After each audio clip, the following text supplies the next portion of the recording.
Oh, that was loud as well. Got a recording in progress. Hello, everyone. I'm Luna. I This is my second time doing a workshop for Resonant. So I did it last year, and we did. That was loud.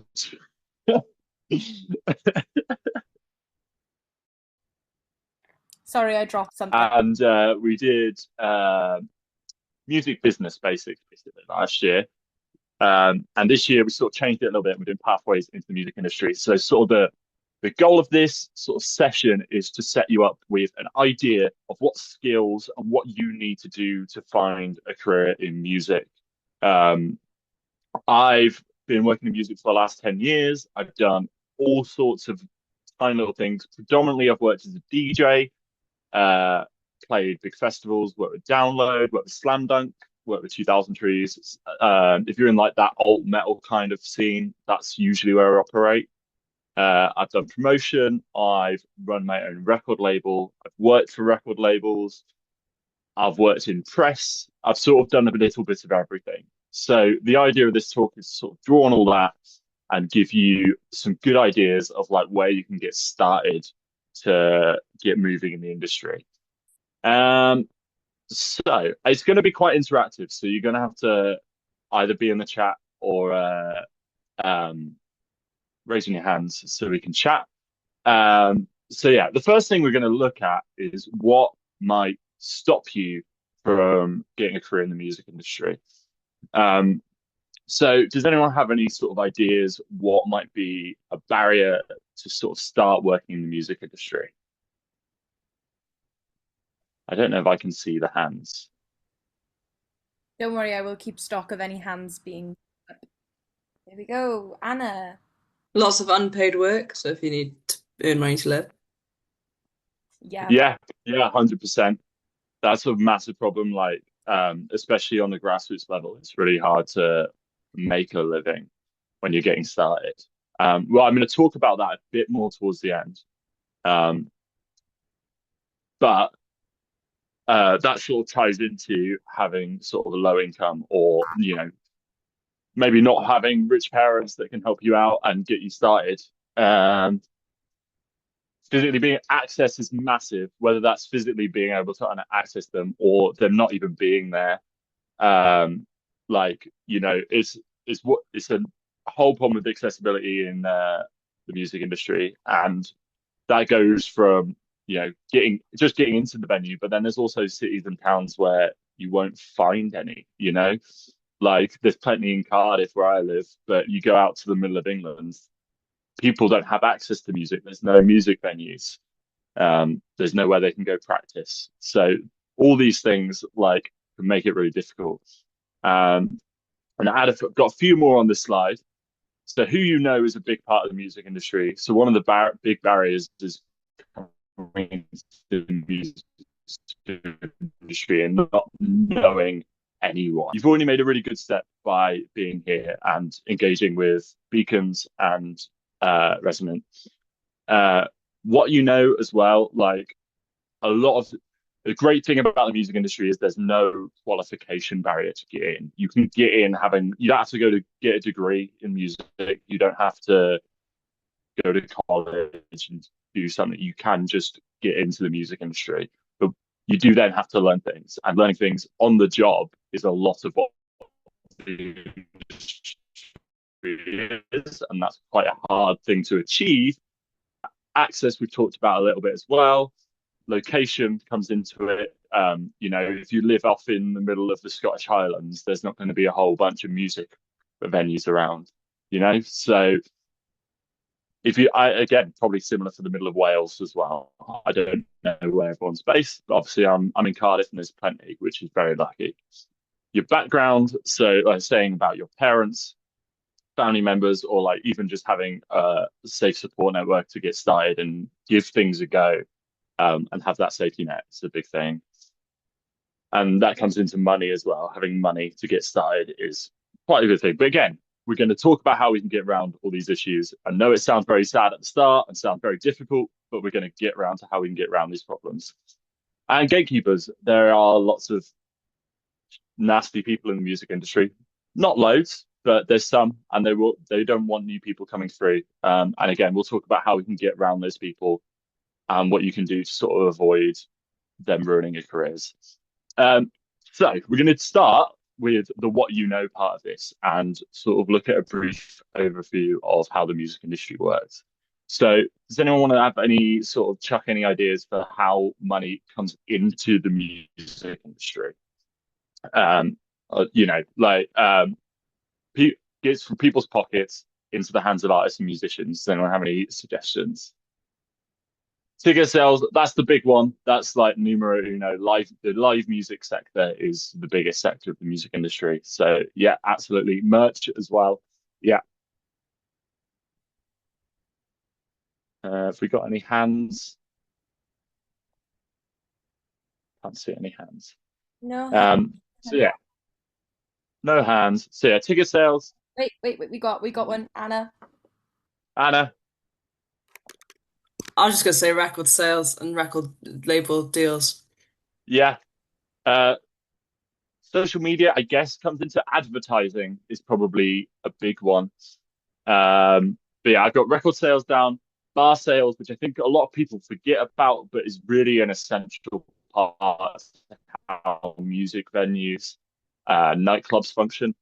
Merch, private investment, which, generally I'm not talking about millionaires pumping money in and they're talking about this. I'm talking about, people that are putting their own hard-earned cash into the music industry and trying to make things work. You know, your mate who works at a bank but will spend happily lose 300 quid putting a show on the weekends. That's what really makes the industry tick sometimes. Sync licensing. So for those who've not heard this term before, we're talking about sync, talking about music, money coming from the TV and film sort of sector. And this can be advertising as well, licensing music to be on their TVs and films, etc. PRS is sort of cyclical. It's already in the music industry, but that is money that's paid out to writers for the songs that get played either over the radio or in a music venue or live. Sponsorship's a massive one. If you go and look at any of sort of the big festivals or even the small festivals, they'll have a massive list of sponsors underneath. And those events wouldn't happen without that at all. And government funding, which I guess is what Beacons started as, maybe still is. I actually don't know the details, so correct me if I'm Yeah, no, you're wrong. definitely right. We Yeah, there's plenty of government funding out there for schemes like this. Yeah, sorry. No, I was just saying you're absolutely right. Yeah, we're a funded body, so Yeah, we don't currently make a profit. So yeah. yeah. So we're gonna have a quick look at who's making money in a live event situation. So we have our sources of income for a gig. We got our ticket sales. We got our bar sales at the venue, and we've got our merch sales. So does anyone have a suggestion where this money goes in the industry? Nope.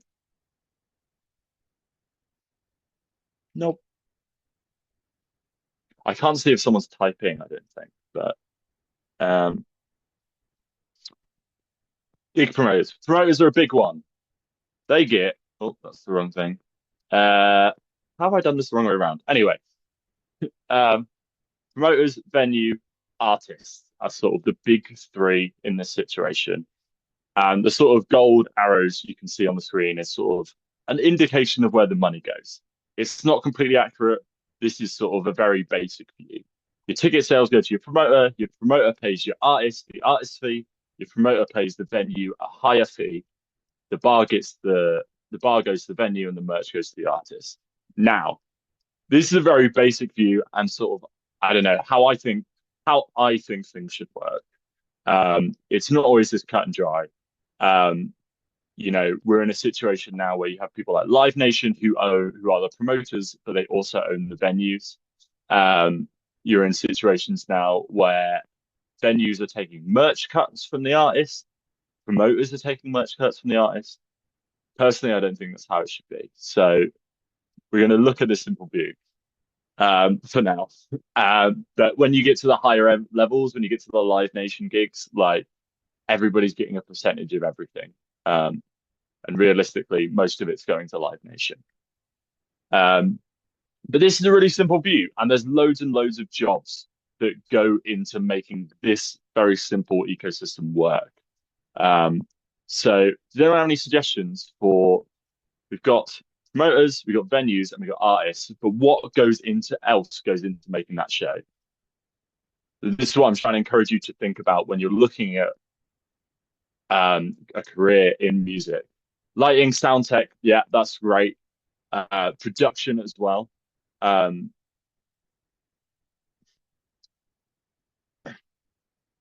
One I think I've got on my list that you maybe won't get is stuff like bar staff and venue staff, the venue manager.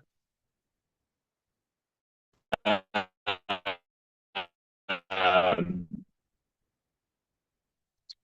on the artist side of things, that keeps the ecosystem going. And there's plenty of specialist music merch related places that do those sorts of things. You get on the artist side, you'll have a tour manager, you might have a tour manager, you might have a booking agent, you might have just an artist manager, and all these people are getting slices of pie. Uh, when you think about it, and we go back to the last slide and have a look at that little ecosystem, um, it's not actually a lot of money to go between all those people. Um, and surviving and making a living in the music industry is a lot about finding your piece of the pie and where you can get enough to live off. I know that doesn't sound super encouraging, but it is. It's really great, and I'm going to explain to you why as we go. Um, so yeah, a few others: photographers, sound tech, driver. Band might have a driver, and I think we've talked about all the others. So there's lots of jobs in the industry. I'm just going to list a few here. And I think when you're starting out and wanting to get into the music industry, it's really important to remember that there's a lot of options. If you love music and you want to work in music, that doesn't have to be a specific thing. It can be any of these things or more, and it can be more than one of these things. So when you're going about your career and you're looking forward to what you want to do, don't just put yourself into one box. Have a look around. Think about what you really love and what makes you tick, because that's ultimately also going to get you out of bed in the morning. Um, so useful skills across the industry. I wanted to talk about this because it's a question I get asked a lot. Is like, oh, what did you learn to make you be able to do all these little things? And the truth is, this isn't a list that I'm like, go away, learn all these things now. This is a list of things that have helped me in the music industry that, like, as time has gone on, I've learned those skills. But does anyone want to throw any out that they think might be really useful skills in the music industry? I'm talking general here. Can apply to anything.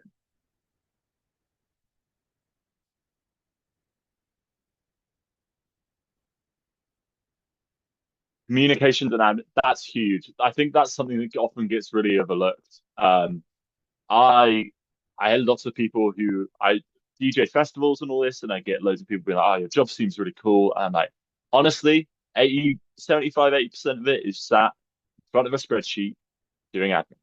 Um, and yeah, Excel skills are really important for that. General sort of computer skills can be really useful. Knowing how to, format a PDF. I don't know.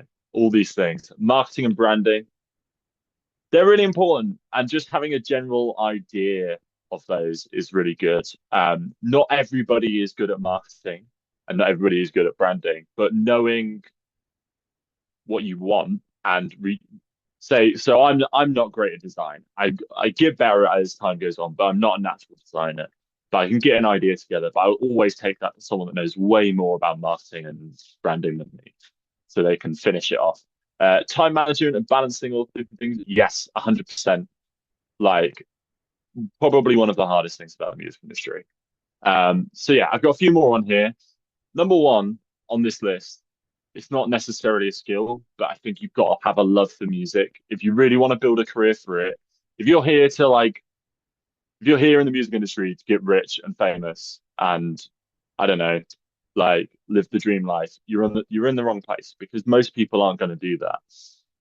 But what keeps people working in the music industry and keeps people going and gives you that desire for a sustainable career is a real love for music. So I'm sure you all have that. So I'm not here to tell you you probably don't, but you know, remember at the heart of it that your love for music is what drives you.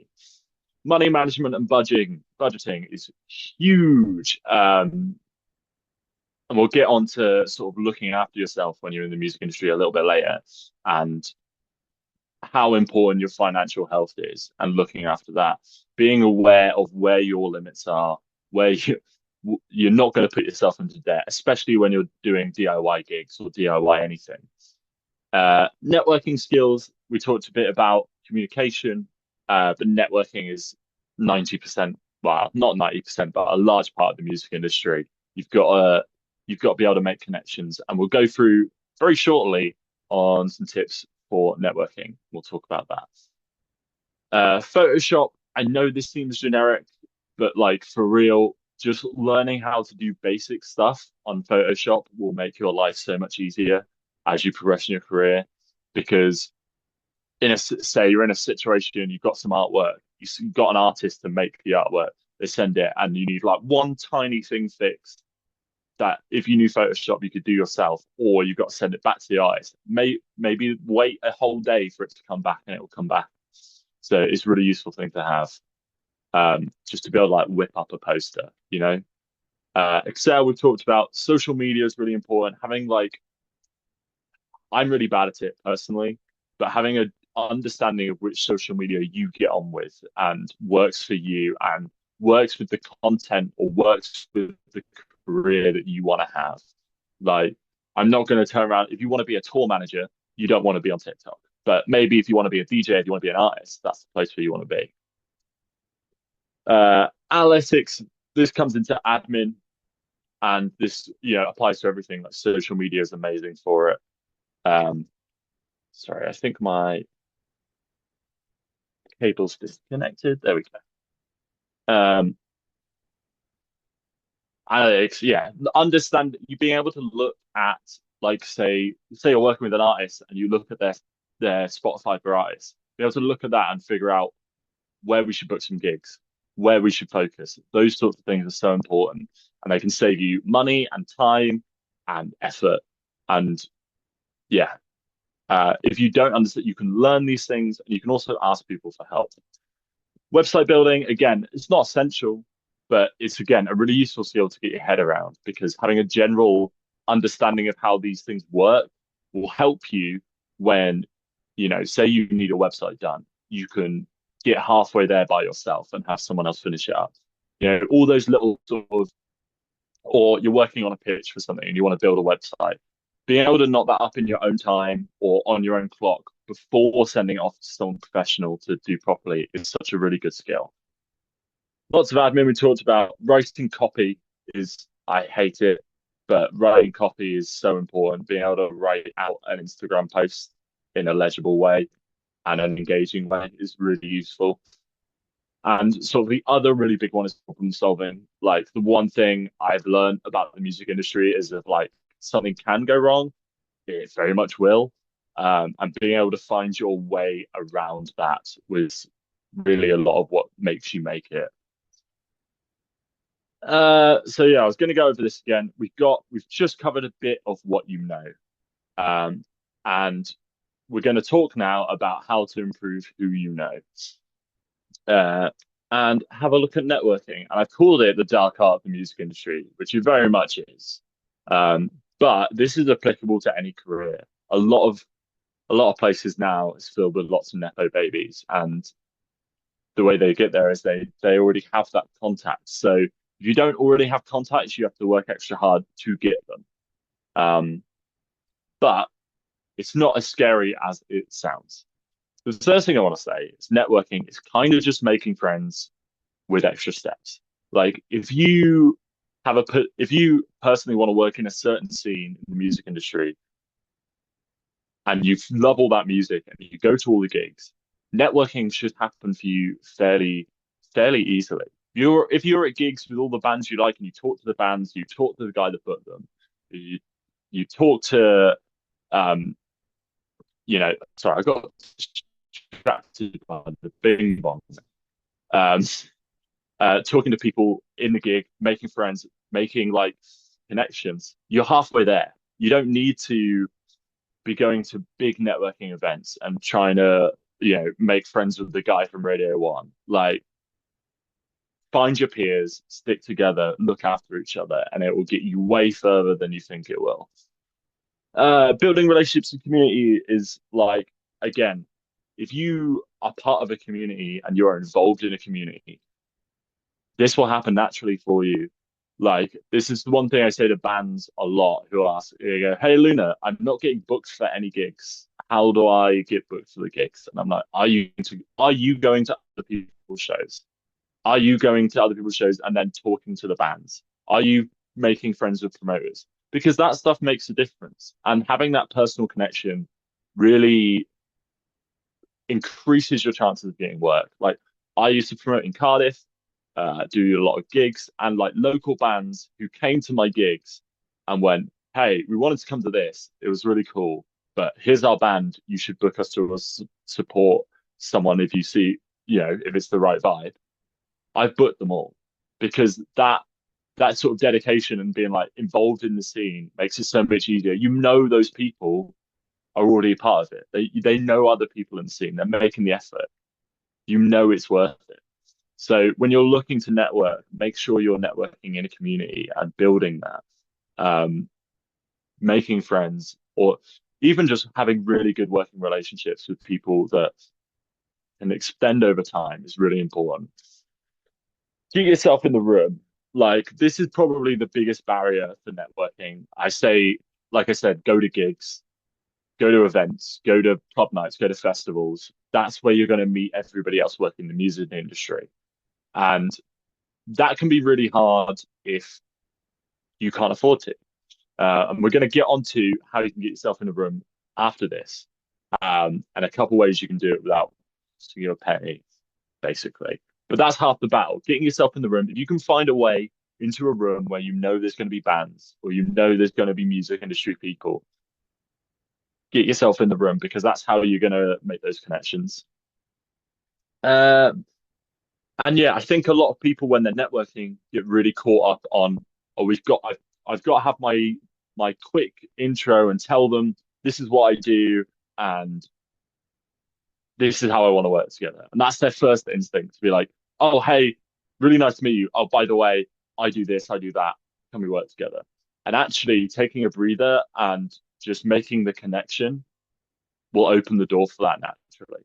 If you're going into every time you meet someone from like the music industry and being like, here's all my details, here's all the things I do, can I work with you? It's not going to work. Like, you have to get to know someone, you have to be involved, and those relationships take time to build. So don't treat everything like a pitch. Treat it as building a connection. Treat it as being like, "Oh, you're somebody that I want to work with. I want to get to know you. I want to get to know how you work." You know, approach it on a more human level. A lot of things in the music industry, I think a lot of people focus on such transactional relationships and they're not sustainable. So building something that can last time and you have a community and you have this energy and knowing people around you love the same thing, you can build together rather than having to pitch to everybody and everyone's trying to get their own little thing over each other. That you don't have to do that. And this comes into networking sideways. I don't know if this is the accurate term. This is what I always call it.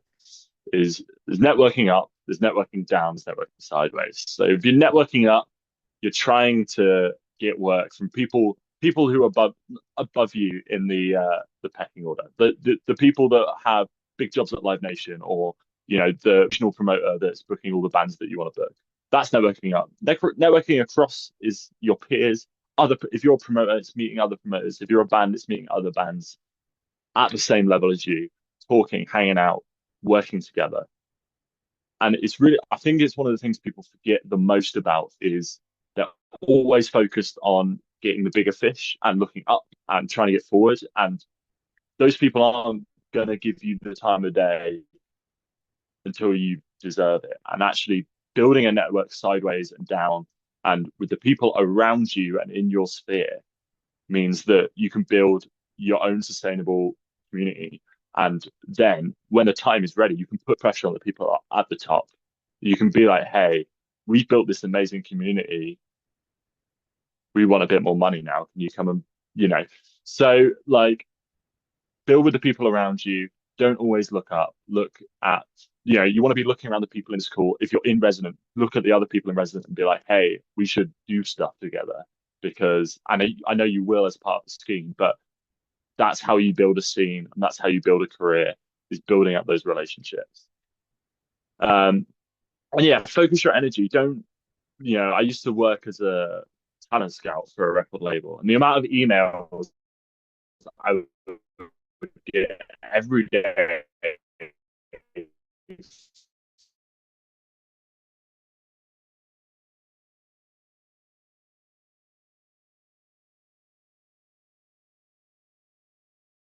sort of music I could find.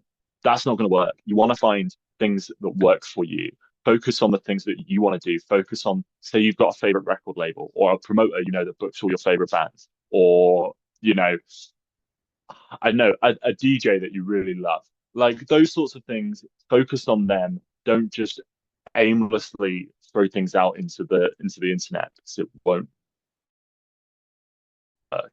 Um, and long-term connections will always trump a short win.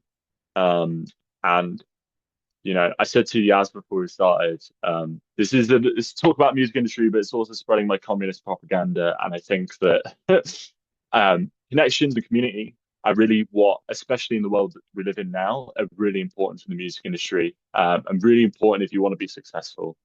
So yeah, if you take nothing else away from today, take that away, and try and build that because that's what the world needs right now, and it's what the music industry needs right now. Um, Finally, only half an hour in, we are on to pathways into the music industry. So this, we're going to talk about some ways we can get around some of the other problems we looked at earlier. Things like access, things like not having the money, things like not having the connections, ways you can do that.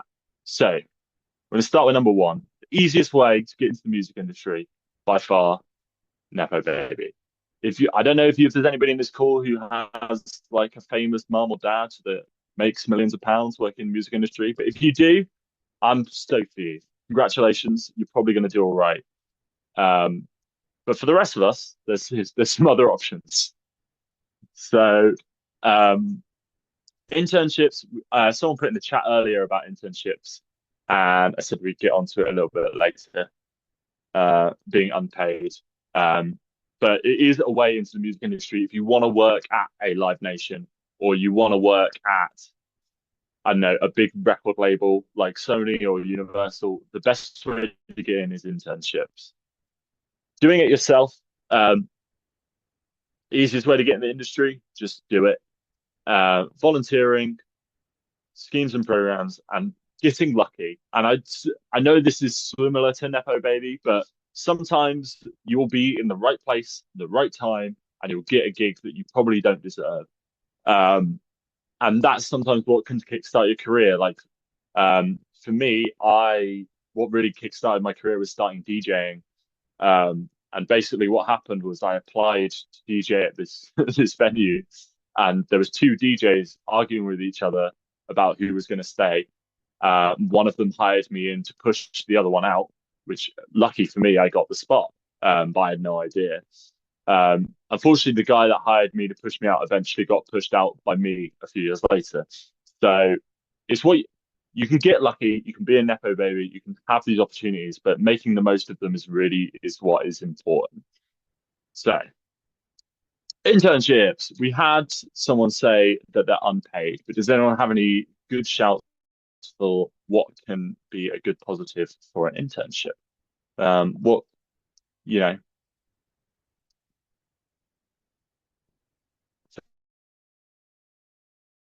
attention. Come on. They're sometimes paid, and you do meet lots of people. It's a really, really good entry point, because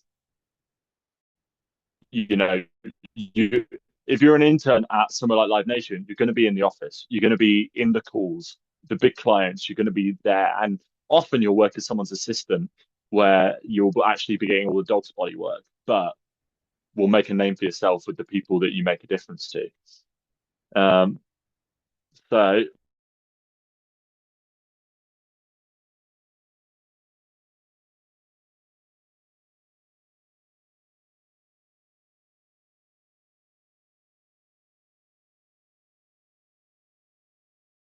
Oh no.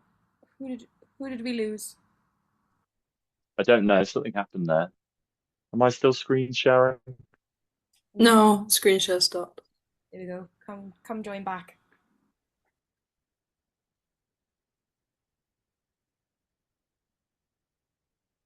There we go. What happened there? Oh, suddenly I can see you all. Great. Hello.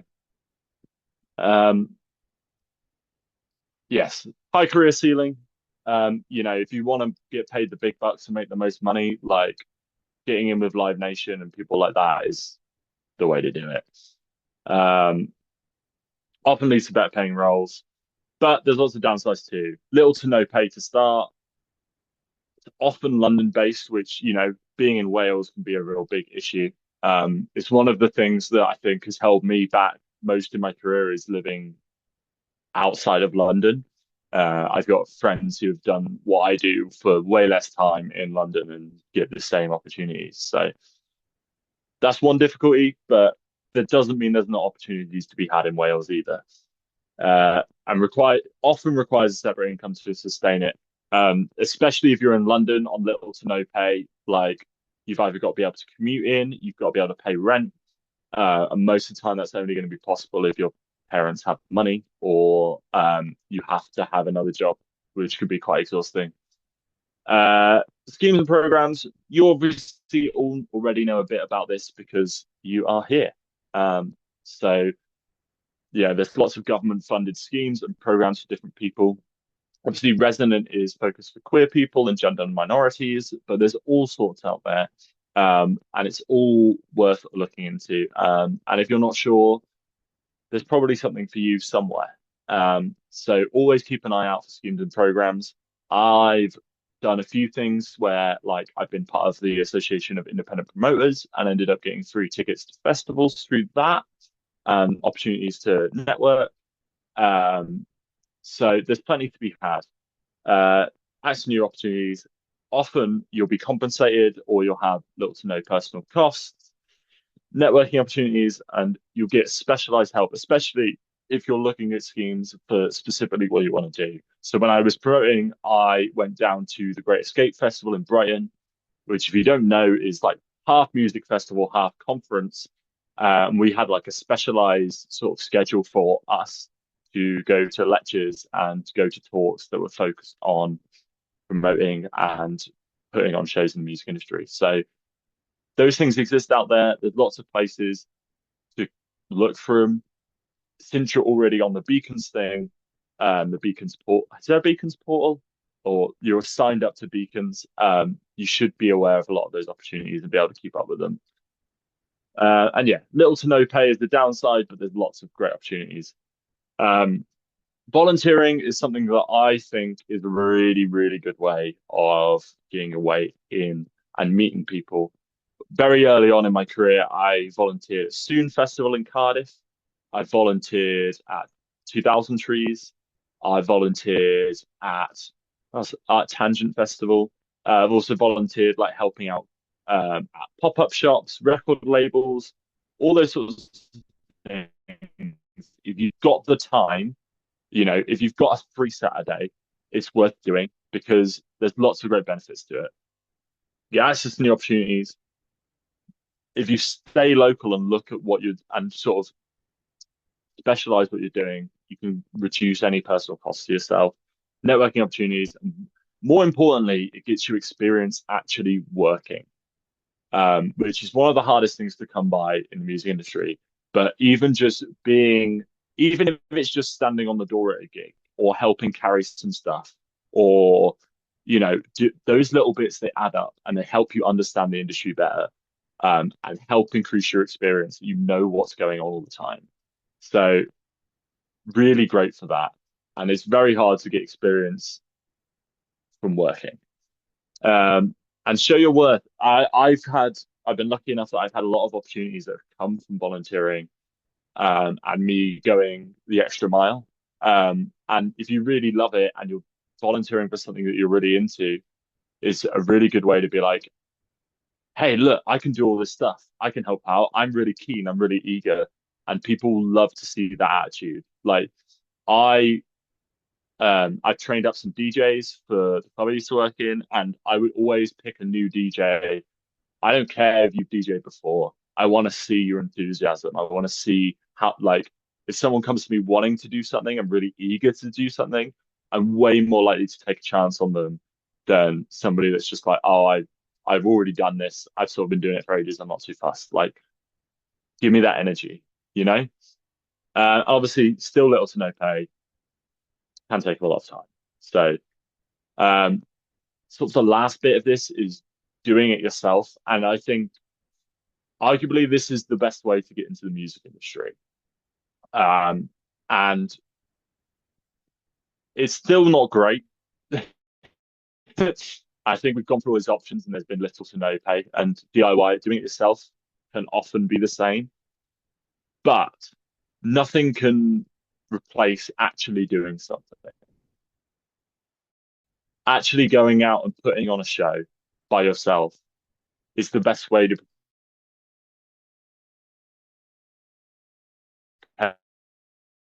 prepare yourself for a career in.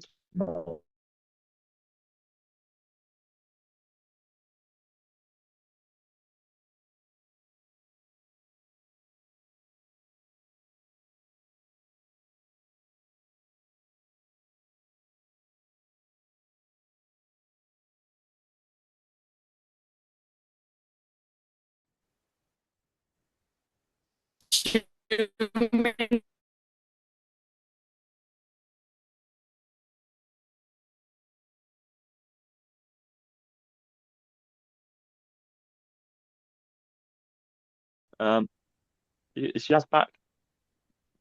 I'm just gonna crack If on anyway. if Yaz Um, has been like gone, then someone else might be the host, so might have to let them back in. yeah. Oh, there we go. God. Yes, I'm back. Awesome. Back on. Um, experience understanding the industry. We've just covered all of this. Obviously, there's some downsides. We've been over how to network and how to meet people, but doing it yourself requires contacts. And, you know, there's nothing harder than booking your first band because you don't really know where to start. Um, but it's possible. And reaching out to people and just trying your luck and networking will get you somewhere. And obviously, sometimes it'll require money up front. You know, if you want to put on a gig, you've got to pay a venue hire. If you want to put on a DJ night, you've got to pay a venue hire. If you want to, I don't know, be a producer, you've got to buy the gear. If you want to be an artist, you've got to buy an instrument. Unfortunately, I'd love for it not to be a part of the industry, but it's kind of just a fact of how it works. Um, but like I said, there's loads of schemes, there's government funding, there's sponsorships that can get you around these problems.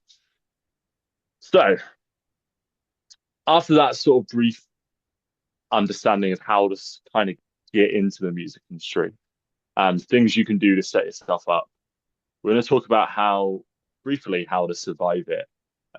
So once you've done all those things and you've got yourself cooking and you're making a bit of money from the music, someone asked me on Monday in a phone call and was like, how did you know when to quit your old job and just start doing music? Um, and that's a big question. And if you're in a situation where you have a job but you want to start working on music industry, there's going to be a crossover because it takes a little while to build up income from music.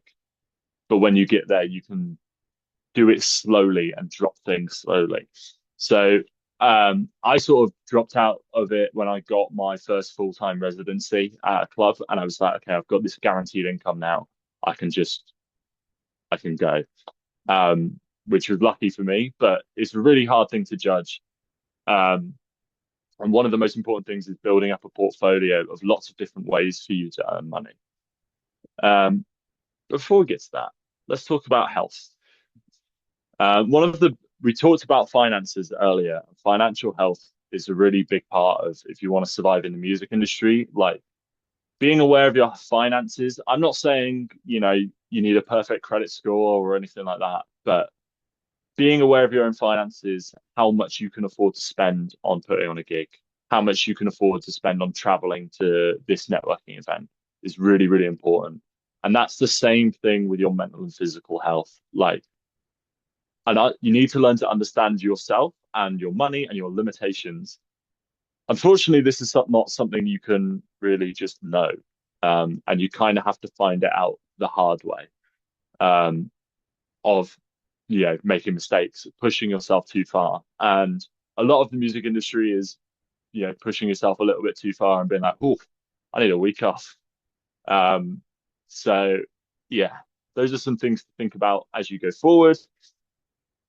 Building a portfolio is hugely important. Sorry, I'm kind of rushing through this. So I know we're approaching the end. But building a portfolio is really important. When we go back and look at all those jobs in the music industry that we went over, not many people are doing just one of those. A lot of people are doing multiple.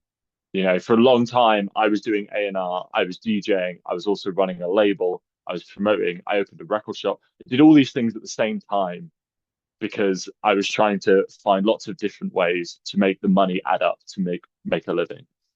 And that's a lot of what surviving and becoming a professional in the music industry is building up that portfolio, and finding ways to make ends meet. Which I know doesn't sound very glamorous or very fun, but it's kind of just the truth. Um, but it's not a bad thing. It means you can do lots of different things. It means you can try lots of different things. It means you can expand what you want to do and maybe learn even more. So it's a really good thing, I think. Knowing when to diversify and specialize is also really important. Like knowing when the time is to be like, okay, I'm going to be a DJ now for a bit because this is what's bringing in the money, or that's not sustaining me anymore. I'm going to do some other things. Um, and knowing your worth, again, not something that is easy to know and know what your value is as a worker in the industry. It's sort of a bit of a guessing game, but it's something you'll learn over time. And I'd love to be able to sit here and give you a formula and be like, this is how all this works. But a lot of these things you can only learn through going out and doing it. But it's worth having them in your head when you're going forward, with what you want to do. So that for me is pretty much it. And I hope I've given you guys a bit of a whistle top tour of like where you can get started and all those things. If anyone's got any questions, very much now is the time. Um, I need to figure out how to get my chat back. Oh, there we go. Got it. Um, yeah, does anybody have any questions? And Yaz, if there's anything you want me to expand on, please do. It's up to the group, really. If there's anything that you guys have questions about, obviously, as Luna explained, she's worked in A&R, in venues, DJing, like literally, there's so much. She's a wealth of fountain of knowledge. So yeah, if anybody's got any questions about any roles she's been in, or yeah, any of the topics that were covered today, now is the time.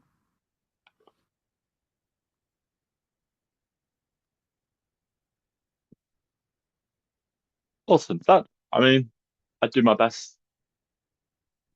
How did you get into that? Long story. I was sort of, when I was younger, I was really into music. I was really lucky. My dad was really into music, took me to loads of gigs. One of the first, I was like 16, and I went to a stage in Portsmouth at a festival. I was run by Alcopop and Big Scary Monsters. Don't worry if you don't know them. They're sort of indie labels. And I love both those record labels, and they're run by these two guys who are really lovely. And basically, how it transpired was I went to Brighton to go to their stage at the Great Escape. I started chatting to Jack, who owned Alcopop Records, just chatting in the smokers area. And a band that I had worked with previously and had headlined my festival in Cardiff walked through the door and starts chatting to Jack about signing to a label. I know this is a very specific example, um, but I saw that and I went, well, I booked them a year ago. I know what I'm talking about. Do you want to give me a job finding bands for you? And it's super cheeky, and I don't really understand how it worked, and it might just be a specific example. And I know that's not very helpful. I'm sorry, Anna. Um, but I, I think again, you don't need qualifications. If you know music and you love music and you want to work as a label or working for a label, doing that and then going out and doing stuff and showing your worth. Like by that point, I had done promoting. I already started my own record label.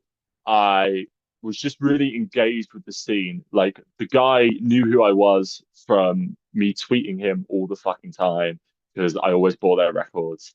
And building up that relationship via that and then reaching out via email and being like, hey, I'm going to be at the Great Escape. It would be great to see you and chat. Building up that relationship over a few years from sort of tweeting at each other to working together is sort of how I got it. Um, I hope that kind of helps. But I, it's all in that it's all in like that connection. Luna, I think that's like actually such a good point that you've made though, is that I think it is really helpful when you think about it. Like you advocated for yourself in that moment with a bit of cheek and with a bit of smile and charisma. But you built that relationship up over time. So, from taking something that was an online back and forth of just being like, I exist, I enjoy what you're doing, I support what you're doing, showing that authentically, which it goes back to what you said earlier in the kind of walkthrough of like, you know, stop viewing things as transactional, be as authentically you as you possibly can be, and build foundations and friendships with people. If you wouldn't actually invite that person out for a drink or for a cuppa or to your own house, if you wouldn't trust that person in a house party that you were throwing, then maybe don't try and build a friendship with that person, you know? Like, it has to be you finding people that are in the same vein as you, that are the same kind of person as you, that will appreciate your worth and you will appreciate what they're doing and support mutually then, because yeah, you just have to, but you do have to advocate for yourself in this industry, specifically when it's not going to be handed to you because of barriers, because of who you are, where you live, what you're doing, the way you look, the way you present, literally whatever it is. We all have something that might make it a little bit more difficult for us to be taken seriously in this industry. And the best way you can advocate for yourself is be confident as well. And Luna's confidence and her cheek and This is there we go. You get a job. this this is a very resonant point. So sorry if there's anyone here that's not part of Resonant, but I always say for like every queer person and every woman that is out there having self-doubts and not putting themselves forward, there's a cis man with less skill and way more confidence that is getting that job. And I always try and remember that. That's something I always have in the back of my head. I'm like, I gotta do this because if I don't advocate for myself, who will? But luckily, when you get further on, you have the community. You go, I can advocate for myself. My friends that advocate for me, I advocate for them as well. And you come together, you build together. So true. So true. Any other questions? Are there any particular gaps in the industry that you've noticed? Any kinds of people you wish there were more of? Huh. I wish there were more queer people. I wish that, now, you know what, actually, very serious answer to this question. I wish there was more autistic people in the music industry to be goddamn organized. Um, like, oh my God. Oh my gosh. I think there's a lot of in the upper echelons of the music, in the Live Nations and stuff. There's a lot of people that do it to the clout. There's a lot of people that do it to be like, hey, look at me, I'm on stage, I'm great, you know? And I think we need more people that just love music. Like, if you, like, I have such a deep love for music, and that's all music. That's not one specific genre. Like, that's all I do. I live and breathe it every day. And I wish there was more people like that. Um, and yeah, just I think it's a really hard thing to be like, is there any gaps? Because there isn't you don't think there's a gap and then something new will pop up. So if you have an idea, if you have like, I want to do this and I don't think anyone else is doing it, do it. Can I chip in as well there, actually, if you're Yeah. interested? Yeah. I mean, I think that what we're lacking in the industry, I mean, it was something I actually spoke to Luna about literally right before you guys joined, is, like we see and we hope sometimes we see an idea in our head, we build it up and we go, oh, I wonder if anybody else is doing that. And then if you find that no one else is doing that, it means you have to do it. Yeah. Like you have to do it. So I mean that is my attitude with this project really, is that I saw other projects that were doing things similar to this, and I was like, well, I'm a working class Valley's lesbian that hasn't had anything really handed to me and has had, God, some horror stories in this industry that I could tell you guys. Whilst also having such amazing, beautiful, incredible connections and experiences at the same time that make it worth it. Um, but yeah, I was curious. I was like, well, is anybody doing anything like there's an organization that's like Bristol based called Saffron that was definitely a huge influence for myself. You guys should check that out. I will put the Saffron. I'll put it in the chat spelling for you guys. But yeah, they are an amazing music community project that's kind of loosely inspired this project. And when I saw that there was nothing in Wales like it, I was like, oh, God, I have to do it now. I have. But genuinely, you don't know, there was a lot that came with that. I was really concerned, thinking about, oh, okay, well, there are like projects out there that support women. And as a cis woman, I have that lived experience, so I can bring that to the table. But I'm also a queer person. And I look around me and I see that my trans brothers and sisters, my non-binary family, I look around and I'm like, they're also experiencing the same, if not worse. Like Yeah. they're not getting the opportunities. When you look at a venue, specific roles like sound tech. If I say the word, think of a techie, sound tech in your brain, what is the immediate image that you conjure? Genuinely, it just sound off. Like genuinely sound off. When I say the word sound tech, what kind of person do you picture in your head?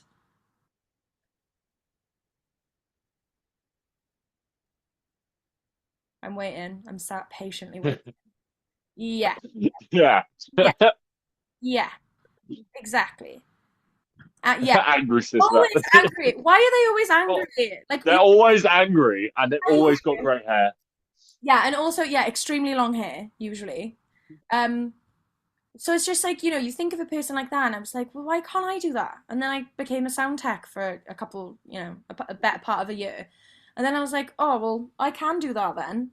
But I had I Yeah. was like, I felt like I was like crazy, but I also was really worried and thinking like, oh, like as I'm not trans, like, is it wild of me to try and make a project that's going to be inclusive of the trans community? Is it wild for me to try and do that? And then I was like, well, I need someone with the lived experience to work with me on that. And then I realized, well, if I bring trans women and trans men and non-binary people and I put them at the forefront of every single workshop, at the front of every single opportunity I can, and I find those people and I've built this beautiful network now around this project, and I feel like, okay, well, I am helping my own community. I think of LGBTQ plus, and I think like, well, I'm the L, right?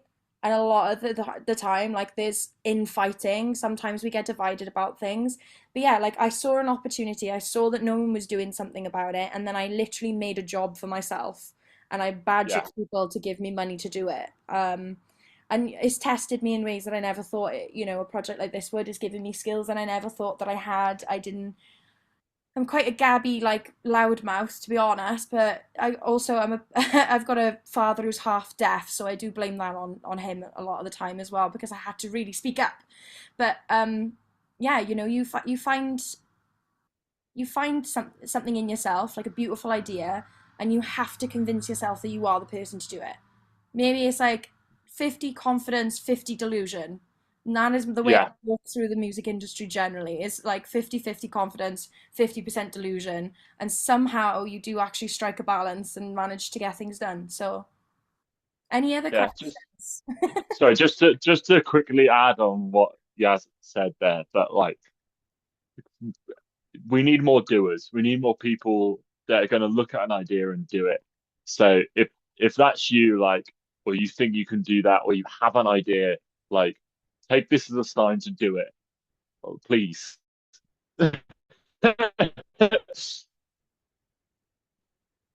Yeah. Any more questions? Any further things anyone wants to add?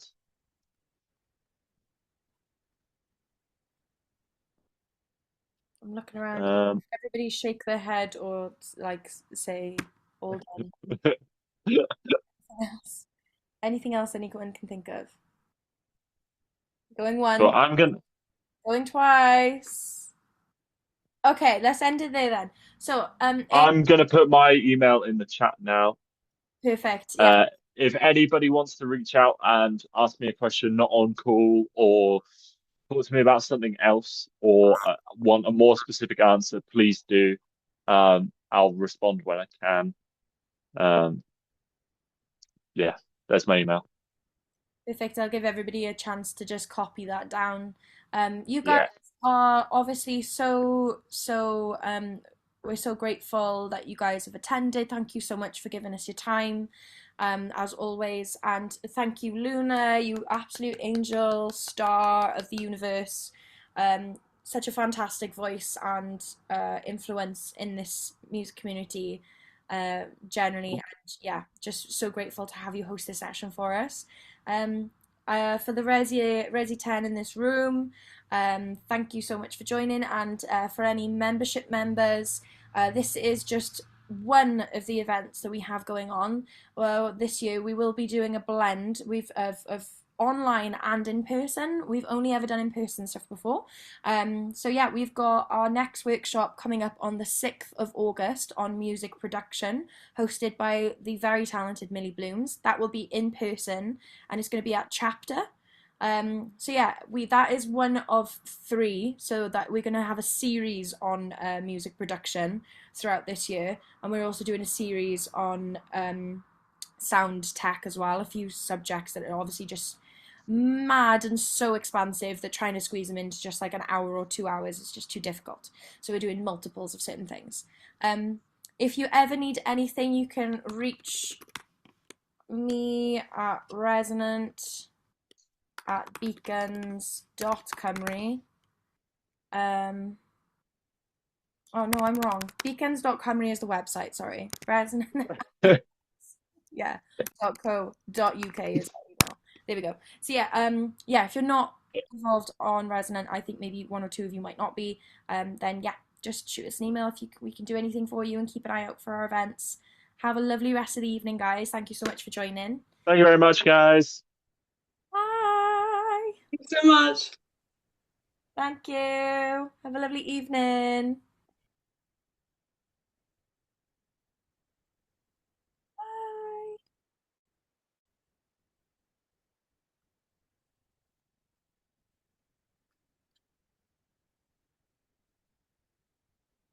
Lovely. All good? That was fantastic. So let me stop.